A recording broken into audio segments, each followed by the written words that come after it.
mengadili: 1. Mengabulkan permohonan pra-peradilan pemohon untuk seluruhnya.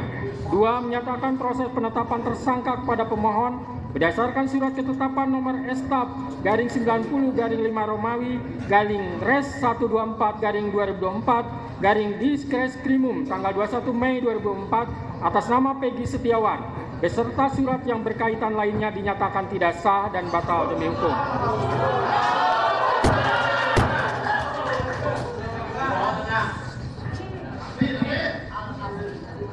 Tiga, menyatakan tindakan termohon menetapkan pemohon sebagai tersangka dugaan tindak pidana perlindungan anak dan atau pembunuhan berencana dan atau pembunuhan sebagaimana dimaksud dalam pasal 80 ayat 1 junto pasal 81 ayat 1 Undang-Undang RI nomor 35 tahun 2014 tentang perubahan atas Undang-Undang RI nomor 23 tahun 2022 tentang perlindungan anak dan atau pasal 340 dan pasal 338 junto pasal 55 ayat 1 KUHP oleh Polri Daerah Jawa Barat Direktorat Reserse Kriminal Umum termohon adalah tidak sah dan tidak berdasarkan atas hukum. 4. Menetapkan surat ketetapan tersangka nomor S/90/5 Romawi /Res 124/2024 Diskreskrimum tanggal 21 Mei 2004 batal demi hukum.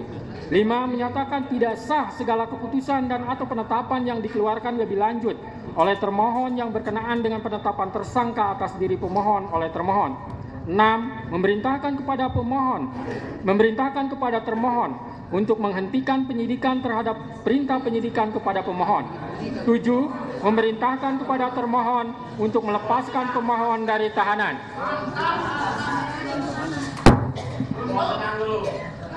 8. Memulihkan hak pemohon dalam kemampuan, kedudukan, dan harkat serta martabatnya seperti sedia kala. Dan 9. Membebankan biaya perkara kepada negara.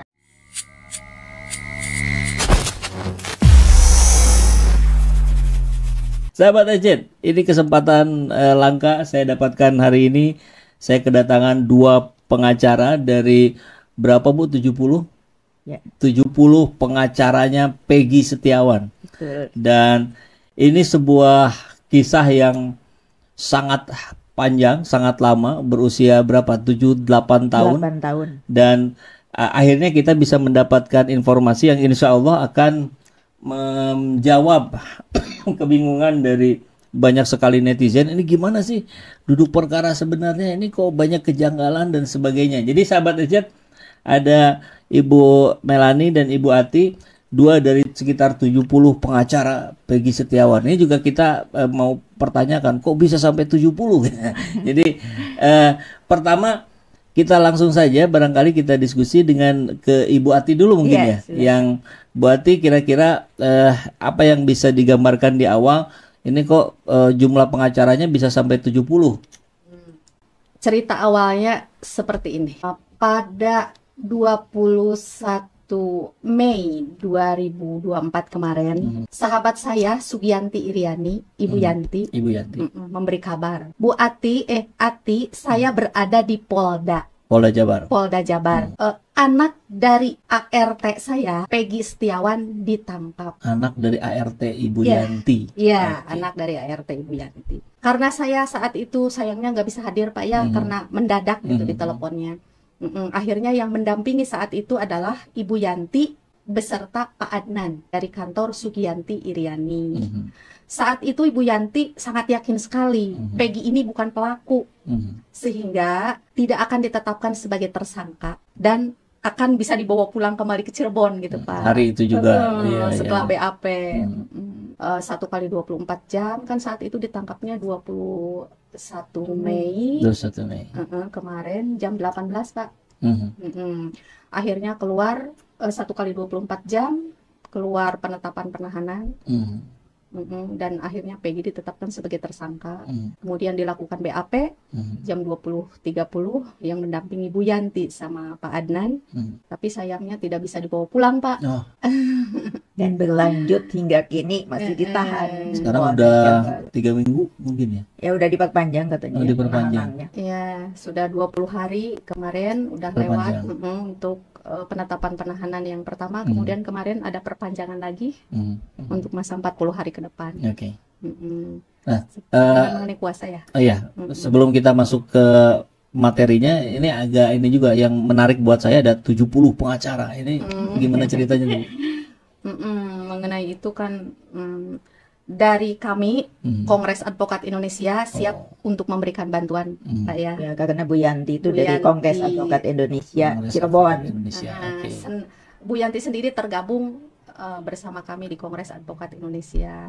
Tetapi dalam perjalanan waktu gitu, akhirnya banyak dari OA lain Banyak ingin sekali yang ingin masuk, banyak ingin sampai saat bergabung. ini juga. OA itu apa? organisasi advokat. Organisasi advokat. Jadi ini saya kira bentuk kepedulian kawan-kawan pengacara ya terhadap Betul. kasus hukum yang dianggap janggal mungkin barangkali begitu. Dan Jadi sangat 70 ini memprihatinkan. 70 ini masih mungkin bertambah atau sudah? Sudah, tapi kami sudah tidak terima lagi. Untuk tingkat Sebetulnya ini yang ya. ingin Ya, masih lebih banyak. lagi. Nah, ini menjadi sebuah catatan kita bersama bahwa ada kasus yang apa ya istilahnya ya, terbengkalai barangkali tidak mendapatkan perhatian masyarakat, tapi kemudian dinaikkan menjadi sebuah film di bioskop. Akhirnya ramai, netizen memperbincangkan. Ternyata dalam hitungan hari ada Peggy Setiawan yang konon katanya bekerja sebagai tukang bangunan, kuli bangunan di Bandung. Di Bandung. Nah, kemudian para pengacara dari Cirebon, Bandung dan yang lain-lain, Jakarta juga Bu ya. Bahkan yang menarik ini saya kaget di awal tadi ini pakai kaosnya juga kaos tentang ini nih tulisannya apa Bu? Ya, bebaskan Peggy Setiawan. Bebaskan Peggy Setiawan. Tapi di atasnya ada pengacara itu apa Bu? Ya, Tim Pengacara Peggy Setiawan. Berarti ini bikinnya 70 dong ya. Untuk semua pengacara. Ya. Nah, kita dengar kemarin ada tanggal 11 Juni ada pengajuan pra-peradilan ya. Nah, kira-kira apa yang menjadi landasan pra-peradilan ini, Bu? Boleh silakan siapa aja. Ya. Jadi landasannya adalah penetapan tersangka tidak sah begitu. Tidak sah. Ya, karena itu kan beberapa kali juga semula kan belum ada ketentuannya kalau di dalam KUHP tuh. Ada juga yang tidak sah tuh penangkapan, penahanan, kemudian penyidikan begitu. Tapi ada perkembangan baru kan sejak waktu itu pengajuan dari Budi Gunawan ya, itu tidak sahnya penetapan tersangka kan dikabulkan gitu ya. Dan ada beberapa juga pejabat lainnya. Itu dikabulkan dan kemudian keluar juga putusan MK ya bahwa untuk pra-peradilan itu ditambah dengan tidak sahnya penetapan tersangka. Nah, kami juga berharap ya jangan cuma pejabat-pejabat itu yang dikabulkan pra-peradilannya ya, tapi ya rakyat kecil juga yang tidak bersalah, yang prosedurnya tidak sesuai dengan hukum, undue process of law, yaitu hendaknya dikabulkan juga dong oleh pengadilan, gitu, permohonan pra-peradilan. Kalau dianggap tidak sah itu apa landasannya, Bu? Bahwa tersangkaan penetapan tersangka tidak sah, yaitu banyak, Pak, banyak karena Peggy Setiawan ini ya tidak pernah dilakukan penyelidikan. Tidak pernah didengar keterangannya di tingkat penyelidikan. Hanya di sampai tahun penyidikan. 2016 itu Pak. 2016 itu? Ya, karena tahun 2016 itu kan dinyatakan DPO. Peggy Setiawan Peggy itu? Setiawan alias Peron, ya tidak tahu orangnya yang mana. Tidak tahu orangnya yang mana. Nah, ini juga tidak ada fotonya. Juga ada sketsa ini wajah. 2016 ini ya? Iya.